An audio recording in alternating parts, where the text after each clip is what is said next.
Hi everyone, welcome to my channel. నా ఛానల్లో వచ్చేసి shopping, travelling, cooking, beauty tips అలాగే డైలీ బ్లాగ్స్ ఉంటాయి. ఈరోజైతే వెనీలా ఫ్లేవర్తో కేక్ని తయారు చేసుకున్నాను. అవి ఎలా తయారు చేసుకున్నాను ఏంటి అనేది మీకు చూపిస్తాను. నాకు హెల్ప్గా మా ఇద్దరు పిల్లలు కూడా వచ్చి చేశారు. వాళ్ళు కూడా నాకు హెల్ప్ చేశారు. మేమందరం కలిసి ఎలా ప్రిపేర్ చేసుకున్నామో చూపిస్తాను. ఇక్కడ వీళ్ళిద్దరూ ఎగ్స్ని పగలగొట్టేసి దాన్ని కలుపుతున్నారు. పెద్ద అబ్బాయి ఏమో ఎగ్ పగలగొట్టాడు, చిన్న ఆయన ఏమో కలుపుతూ ఉన్నాడు. ఒక ఎగ్ పగలగొట్టేశారు. రెండో ఎగ్ పగలగొట్టడానికి చాలా కష్టాలు పడుతూ ఆ రెండో ఎగ్ని కూడా పగలగొట్టారు. అది చేతికి అంటింది. ఒకసారి మళ్ళీ హ్యాండ్ వాష్ చేశాడు. ఇంకొకసారి కూడా చేతికి అంటింది. మళ్ళీ హ్యాండ్ వాష్ చేశాడు. ఇలా చేస్తూ ఉన్నాడని చెప్పేసి, చేస్తావమ్మా అంటే నాకు చేతికి అవుతుంది వద్దని చెప్పేసి తర్వాత పక్కకి వెళ్ళిపోయారు. ఇద్దరు ఇలానే నేను ఏదైనా వంట చేస్తుంటే మధ్యలో డిస్టర్బ్ చేస్తూ ఉంటారు. కానీ వాళ్ళని కూడా మనం పార్టిసిపేట్ చేస్తే ఏంటంటే వాళ్ళకి కొంచెం ఇంట్రెస్ట్ కలుగుతుంది. ప్రతి దానిలోనూ పార్టిసిపేట్ చేయడానికి ఇంట్రెస్ట్ చూపిస్తారు. అందుకని చెప్పేసి నేను వాళ్ళని ఫస్ట్ స్టార్ట్ చేసేటప్పుడు వాళ్ళు కూడా చేస్తానని వచ్చినప్పుడు ఖచ్చితంగా వాళ్ళ చేత చేపిస్తాను నేను. అలా మేము ప్రిపేర్ చేసుకుంటూ ఉన్నాము. ఇక్కడ ఎగ్ని మిక్స్ చేసి వెళ్ళారు. అక్కడ నేను వచ్చేసి బేకింగ్ పౌడరు ఒక స్పూన్ తీసుకున్నాను. షుగర్ వచ్చేసేసి ఒక కప్పు మైదాకి ఒక కప్పు షుగర్ తీసుకున్నాను నేను.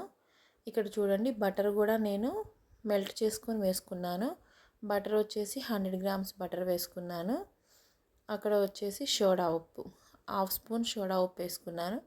ఇక్కడ వచ్చేసి వెనీలా ఎసెన్స్ కూడా ఒక 3-4 డ్రాప్స్ వేసుకున్నాను. షుగర్ని ఏంటంటే నేను ముందుగానే మిక్సీలో మెత్తగా పౌడర్ చేసుకొని కలుపుకున్నాను.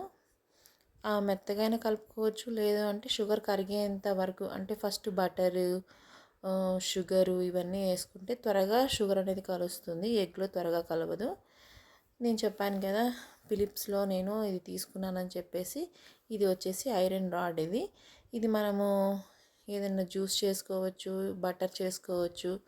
మనం బటర్ మిల్క్ అయితే చాలా బాగా యూజ్ అవుతుంది. నేను ఇది బాగా మిక్స్ అవ్వాలని చెప్పేసి చేశాను.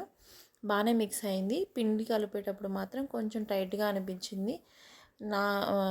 ఆ టైట్ వలన మళ్ళీ పాడైపోయిద్దేమో డౌట్తో నేనే పక్కకు పెట్టేసేసాను. పిండి కూడా బాగానే కలిపింది. కొంచెం మనం ఏంటంటే మరీ గట్టిగా కలపాలి అంటే కొంచెం ఆలోచించుకోవాలి. కొంచెం పలుచగా అయితే దాంతో కలిపేసుకోవచ్చు. ఇక్కడ నేను వచ్చేసేసి 2 కప్స్ మైదా వేసుకున్నాను. వచ్చేసి ఒక కప్పు మిల్క్ కలుపుకొని ఇలా వచ్చే విధంగా కలుపుకోవాలి. కలుపుకొని ఒక కేక్ బౌల్ తీసుకొని, నేను ఈ బౌల్ తీసుకున్నాను, ఈ బౌల్లో వేసుకుంటున్నాను. నేను ముందుగానే చెప్పాను కదా ఓవెన్లో తయారు చేసుకుంటున్నానని. ముందుగానే ఓవెన్ని 180 డిగ్రీలో ఒక 3 మినిట్స్ ఓవెన్ని హీట్ చేసుకున్నాను. హీట్ చేసుకొని ఈ పిండిని బౌల్లో వేసేసుకొని బబుల్స్ రాకుండా ట్యాప్ చేసుకోవాలి. ఏమైనా ఎక్స్ట్రా బబుల్స్ ఉంటే పోతాయి. ఈ పిండి మొత్తం దీంట్లో వేసేసుకొని ఒకసారి డిప్ చేసేసి, అంటే దాని కింద కొడితే మనకి లోపల ఏమన్నా బబుల్స్ ఉంటే బయటకు వచ్చేస్తాయి. ఈ ఓవెన్లో పెట్టేసుకుంటున్నాను. ఇక్కడ మాది వచ్చేసి ఓవెన్ మనం సెలెక్ట్ చేసుకుంటే దాంట్లోకి అదే సెలెక్ట్ అయిపోతుంది. ఇక్కడ వచ్చి మాది శాంసంగ్. దీనికి మనము రెసిపీ బుక్ ఉంటుంది, దాంట్లో చూసి కూడా మనం ప్రిపేర్ చేసుకోవచ్చు. నాకైతే 24 మినిట్స్ తీసుకుంది. అదే ఓవెనే సెలెక్ట్ చేసుకుంటుంది. 24 మినిట్స్ చూపించింది. చూడండి, ఇక్కడ కేక్ రెడీ అయిపోయింది. ఒకసారి మనము నైఫ్తో కానీ టూత్పిక్తో కానీ గుచ్చుకొని చూసుకోవాలి. మనకి పిండి ఏమన్నా అవుతుందేమో చెక్ చేసుకొని కేక్ని తీసేసుకోవాలి. ఒకవేళ పిండి కనుక అయితే ఇంకొక 5 మినిట్స్ పెడితే సరిపోతుంది. నాకైతే కేక్ ఏమీ అంటుకోలేదు. కేక్ రెడీ అయిపోయింది. చాలా స్పాంజీగా, చాలా టేస్టీగా, చాలా బాగా వచ్చింది. మా పిల్లలు ఇద్దరు కూడా చాలా ఇష్టంగా తిన్నారు. చాలా బాగా వచ్చింది. నచ్చితే ఈ వీడియోని లైక్ చేయండి, నా ఛానల్ని సబ్స్క్రైబ్ చేసుకోండి.